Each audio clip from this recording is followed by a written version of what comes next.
Vážení návštevníci internetovej stránky, vonku je horúčava, útoky teplot sú nekonečné, leje sa z nás pot.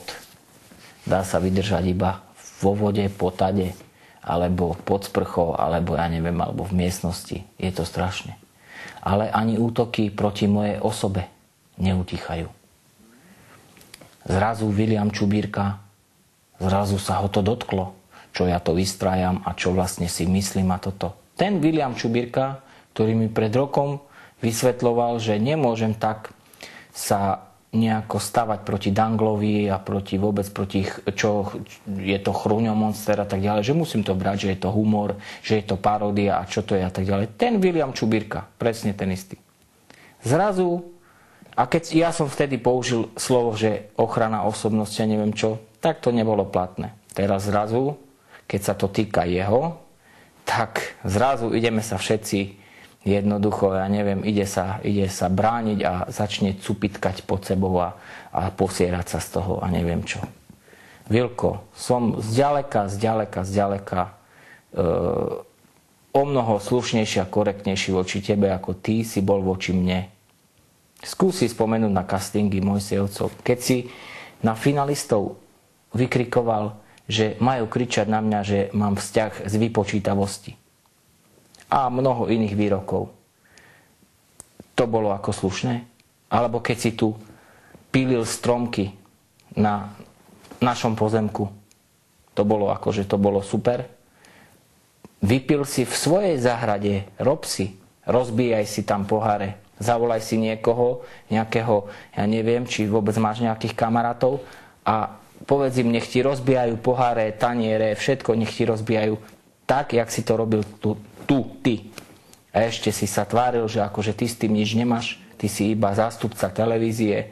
Jeffo hovoril naopak, že nie, že ty to akože angažuješ sa v tomto a tak ďalej a vymýšľaš. Čiže to hovno ste si valali na seba obidvaja.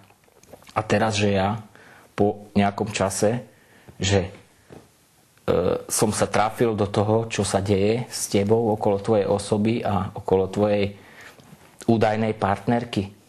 Ja, na rozdiel od teba, dávam vonku iba pravdu. Parodickú pravdu. Neútočím.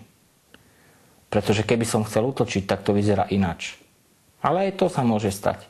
Pretože chvíľočku bežal včera jedna sekvencia, bežala asi 15-20 minút večer. Som to pustil a potom som to stiahol. Lebo som si povedal, že seriál Čubírkovci ešte nechám na pováženie, či to pustím alebo nie. Počkam, ako sa určité veci vyvinú a či sa niečo zmení alebo nezmení. Takže to je, William Čubírka, začiatok pre teba, aby si začal rozmýšľať a konečne niečo so sebou urobil. K Bulovi roka toľko, vážený. Bulo roka, takisto ako videosúťaž, bude vyhlásená vo veľkom štýle. Vyhlásil som to pred rokom a určite do konca roka to uzavrieme a víťaza vyhlásime. I keď je až neskutočné, ako u nás niekoho, keď kritizujete alebo snažíte sa, pretože všade na svete sú tieto ceny Bulo roka, ja neviem, v inej podobe, Zlatá malina a tak ďalej, ktorú si dokonca prídu aj prevziať a povedia si, že dobre, tak môj agent nečítal scenár a je to jeho chyba a tak ďalej. Čiže jednoducho si tú chybu uznajú. Ale to my tu na Slovensku môžeme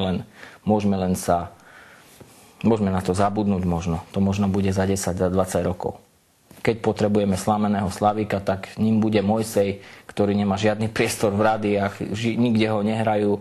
Nič absolútne nemôže sa nejakým spôsobom dostať k tomu, aby mohol nejakým spôsobom sa uchádzať o poslucháčov. Ale na rádia sa môžem už aj vysrať, pretože nie sú podstatné.